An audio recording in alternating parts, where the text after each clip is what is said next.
மீட்பராம் இயேசு கிறிஸ்துவின் அற்புத நாமத்தில் அன்பானவர்களே, உங்களை வாழ்த்துகிறோம்.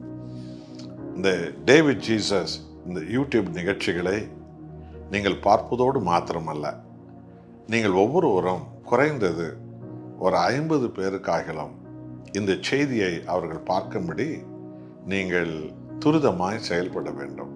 காரணம், தேவனுடைய வசனம் மனித குலம் எல்லாருக்கும் அது கொடுக்கப்பட்டிருக்கிறது. ஆகவே நான் ஆண்டவராய் இயேசுவுக்கு ஒரு ஊழியம் செய்ய விரும்புகிறேன் என்று வாஞ்சிப்பீர்கள் என்றால், அந்த ஊழியத்தை ஆண்டவர் இயேசுவனுடைய வசனத்தை பிறருக்கு கொடுப்பதிலிருந்து நாம் ஆரம்பிக்க வேண்டும்.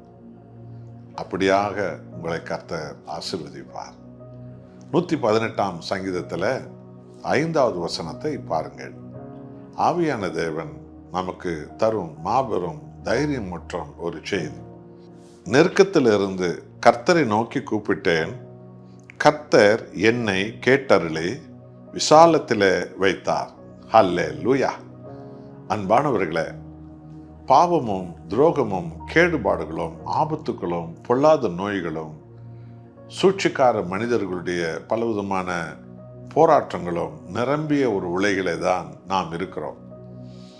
எல்லா துறையிலும் எல்லா இடத்திலும் பல நெருக்கங்களுக்குள்ளே தான் ஒவ்வொருவரும் வாழ்கிறார்கள். ஆனால் எல்லோரும் சொல்லுவது என்னவென்றால், எனக்கு இந்த பிரச்சனை வந்தது, யாருமே எனக்கு உதவி செய்ய வரல. எனக்கு இப்படிப்பட்ட ஒரு குழப்பம் வந்த நேரத்தில் எனக்கு ஆலோசனை கொடுக்க யாருமே வரல. நான் இப்படியெல்லாம் கஷ்டப்பட்டேன், நான் அப்படியெல்லாம் கஷ்டப்பட்டேன். எனக்கு தெரிந்தவர்கள் ஏராளமான பேர், ஒருவரால் எனக்கு உதவி செய்ய முடியாமல் போய்விட்டது என்று சொல்லிதான் எல்லோரும் அங்கலாய்த்து கொண்டிருக்கிறோம். மற்றவர்கள் எல்லோரும் நமக்கு ஏதோ தவறு செய்ததாக சொல்லி கொண்டிருக்கிறோம். ஆனால் விசுவாச வாழ்க்கையில நாம் எவ்வளவு தவறு செய்திருக்கிறோம் என்பதை நீங்கள் அறிவீர்களா? இங்கே தாவீது என்ன சொல்கிறார் என்று பாருங்கள். எனக்கு நெருக்கம் வந்த போது நான் கர்த்தரை நோக்கி கூப்பிட்டேன், அவர் என்னுடைய குரலை கேட்டு என்னை விசாலத்திலே வைத்தார். அல்லேலூயா. இதுதான் விசுவாச வாழ்க்கை என்பது. அன்பானவர்களே, அவர் வரவில்லை, இவர் வரவில்லை, யாரோ வரவில்லை என்று நாம் அங்கலாய்ப்பது மனித இயல்பு. ஆனால் விசுவாச இயல்பு என்பது என்ன தெரியுமா? எல்லாவற்றுக்கும் மேலாக உலக முடிவு மற்றும் சகல நாட்களிலும் நான் உங்களுடன் கூடவே இருக்கிறேன் என்று வாக்களித்து நம்மோடு இருக்கிறாரே நம் ஆண்டவர் இயேசு கிறிஸ்து, அவரைத்தான் நாம் எல்லா நேரத்துக்கும் கூப்பிட வேண்டும். அது இரவோ பகலோ, வியாதிகளோ, பலவீனங்களோ, துன்பங்களோ, போராட்டங்களோ, சோதனைகளோ, நெருக்கடிகளோ, இக்கற்றுக்களோ, ஆண்டவர் இயேசுவை கூப்பிடுவது என்பதுதான் விசுவாச வாழ்க்கை என்பது. ஆகவே இந்த அனுபவத்துக்குத்தான் நாம் வர வேண்டும்.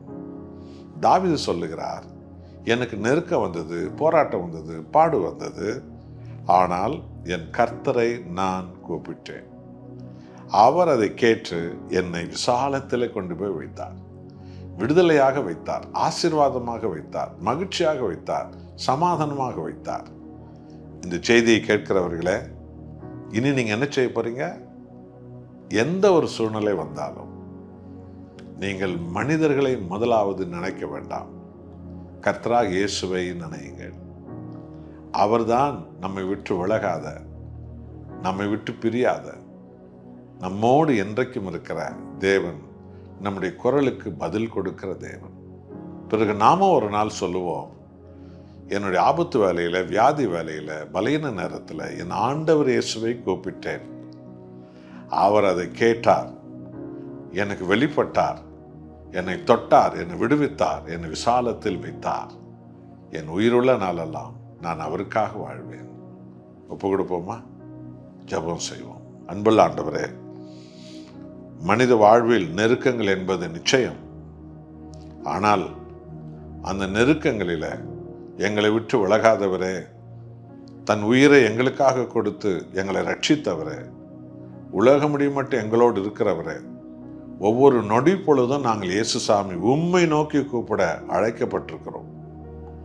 அப்பொழுது நீர் எங்களுக்கு பதில் கொடுத்து அடையாளங்களாக எங்களை விசாலமான ஆசீர்வாதமான சுகபலனுள்ள ஒரு வெற்றி உள்ள வாழ்வில் நடத்த நீர் போதுமானவராயிருக்கிறீர்.